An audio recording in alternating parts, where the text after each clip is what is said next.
time you something tell like a that, story, so. I know. Well, and I was like, No, and I'm not. 18 You know what when I I'm was saying writing is it. that you gotta follow what you. No, you gotta follow your heart, regardless. Yeah. Anybody can criticize and say whatever they want to say, but the only way to learn is to experiment, is to do things. So it was. I bit off a big chunk, but I think I learned a valuable lesson in that.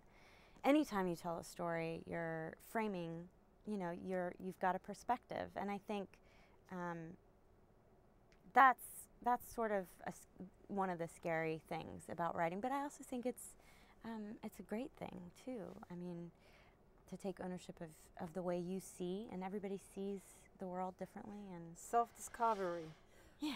I would say. Now, I was reading your work. God, so many things that I want to ask you, but I just hate the fact that time goes so fast, and you have to decide in your head what you want. Iraq, 2009. Let's talk about that. And Drew, whenever you're ready, I want to show those pictures. We're gonna be talking about them. Let's go back and talk about these experiences, Estelle, if you will. Yeah, I went to, I was lucky enough to, I chased a role in a fiction film that was being shot in Kurdistan in northern Iraq in 2009, and I was lucky enough to get cast, and so I went to northern Iraq.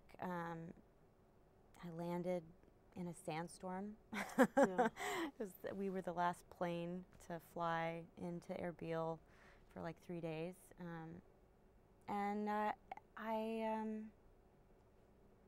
it wasn't a perfect process, and it wasn't a perfect film. And like so many films, so many indie films, it's still fighting to get distributed. But but the cultural experience was, I think, something I'm still processing and will be processing for a long time. How shocking were those thoughts to you, going to such a different world that it's like everything is on edge?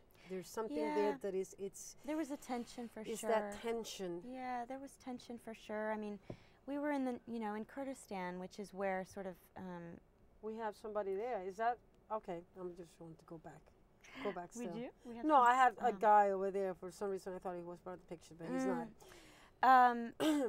So so Kurdistan is it was one of the first regions in Iraq to settle down in terms of conflict and stuff, and so there wasn't any fighting. That's like where the U.S. military would go on on their leave time.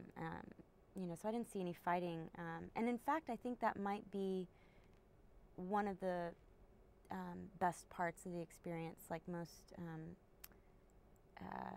incredible parts of the experience was to see a place that if I hadn't gone, when you think about a place that's at war, that's what you're focusing on. That's what you're seeing in the news. And so to really get an insight into how people live and what the culture there is was really special. Shocking. And shocking, yeah. It was like seeing a country enter the 21st century without really going through all the steps. Right. It's very it gets kind of scary when you realize that whatever we see on TV, whether it's, I don't care if it's NBC, CBS, CNN, I'm sorry, whatever we hear about what's going on out there is whatever they want us to see. We don't see everything. Yeah, or they focus on the conflict, Or they focus right? on the conflict Right. or their interests. One of the two. Right. I mean, the only way to really learn what's going on is you need to, number one, read and travel. And certainly the information that we get from the media is not quite accurate a lot of the times. And Iraq it has a big question mark. The Middle East is a big and it's a threat as well. So therefore, whatever we hear from them is not, I don't think it's quite accurately.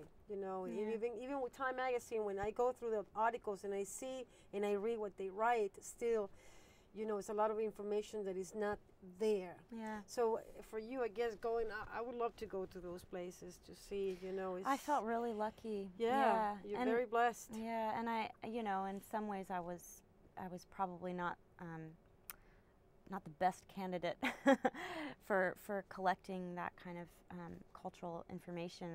I did as much research as I had time to, but would you go back? Oh yeah, definitely. And the crew, we were the first feature or fiction feature film to be shot using Western actors in Iraq, and so the crew, all of the other, I think we were 4 Westerners, and then everybody else was Kurdish, so Iraqi. So it was really great to be able to talk to people, and we went to villages and they were destroyed. We were talking about that. Yeah. You see, like during the Anfal genocide. Right. Yeah. So that would take, like I said, another show to even talk specifically about Iraq. Yeah, it's not Iraq, it's you. Okay. So it's tough because, like I said, I have all this information here. Yeah. I want to talk about your music. Okay. Okay, because we still have time, about less than 10 minutes, Uh-oh. 8 minutes to go. Let's talk about your music. You learned violin when you were 4. Yeah. You took classes for how many years now? 10, just 10. 10, then you stopped. Yeah, but I stopped taking lessons because I went to college early, and I didn't have a violin teacher there. But I kept playing. I've always loved to play, and started playing with people, you know, whatever people play on the college lawn, like, you know, folk music, and I played in a rock band for a little while in Nashville. Really, we were, you know. You were in Nashville. Yeah. Wow. You see, that's another show right there. But picking up, like you said, that when you travel, you like to learn. And then I picked up the mandolin because I wanted to start learning how to songwrite. And from there, I don't know, I went to Venezuela to premiere my first feature in 2010, and I bought a cuatro. Can we show it to the camera? Yeah. Can we show it? A cuatro. A cuatro, how do you spell that? Can I hold it? Yeah. It has any magic powers? Like the number. Oh, it's very, like cuatro, like the number. Wow, it's heavier here than here, right? For sure. Wow, okay. Why do they call it cuatro? What's the because deal? it's got 4 strings. Okay, I see. I can knock somebody right in the head with this one. And I mean, I went to Greece last summer and I bought a bouzouki. This is not to say that I play any of these instruments. No, but well. you got the love for music. I'm just curious, man. And you learn it too by yourself, or do you find yourself, I don't know, getting teachers and learning? I can't afford teachers. I would love to take lessons, but right. So how do you learn that instrument then? I sort of you know, I look on the internet sometimes, but I do a lot of just exploring on my own and figure out. I don't really think there's such a thing as good and bad in art. It's mostly just what you're attracted to and what you're not attracted to. That's a very nice way to put it. I wish I feel the same. I mean, but there's stuff. Yeah, for me, like there's stuff that I'm really not attracted to, and stuff that I am, but the stuff that thinking you just about hate. Thinking about it that way makes it much easier for me to find like what sounds I am attracted to hearing on the instrument I'm trying to play, and it makes me more forgiving of the sounds I'm not attracted to, you know, because there's no such thing as a wrong note, you know. Then you feel a little more free.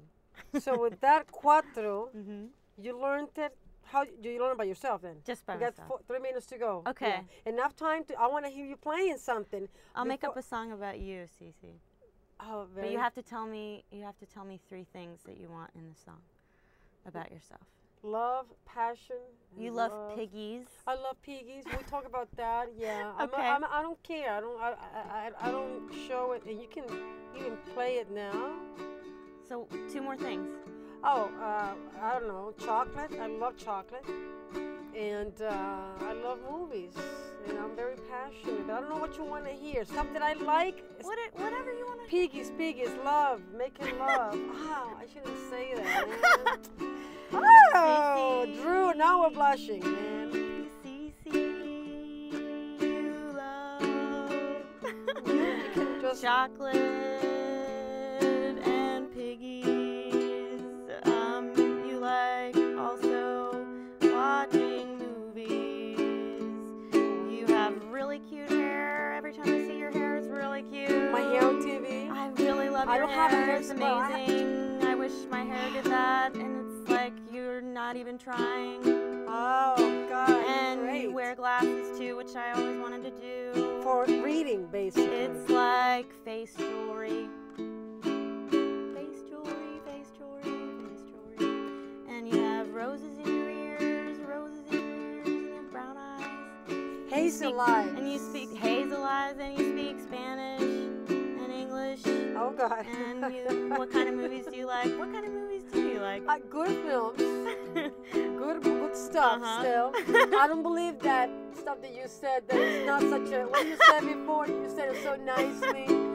I don't think so. Some stuff really suck. Man, I can't. You're I'm not opinionated. Oh, You're really yeah, opinionated. and I'm It's not really that cute. kind either, okay? And I can be very cruel when I see something that I don't like. That's so surprising. I'm surprised. But I'm not surprised mean. because I'm not you've mean. been really nice to me. I'm not a mean person. Never. I'm not mean.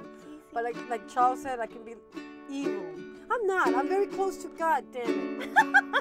I am. I read. So when you say evil, yeah, in the do you playful mean by way. uh-huh. In the very playful way. Like if you were to be evil right now, what would you do? I don't know. Break this. Break the glass table. Break the glass. I have impulses like that all the time. You do? Yes. And you, Doesn't don't everybody? ha- Doesn't everybody? and you don't have to be sick in your head to have those thoughts, right? Oh, no. But no, I connect to God every day. And guess what? Still, I'm learning, like in my days, I don't care how they can be long and difficult. And I'm learning to meditate every day. I'm learning to be in silence every day. I'm learning to even read about God and all that, the Bible. Every single day. I want to do the right thing. And you gotta live the right way, I guess.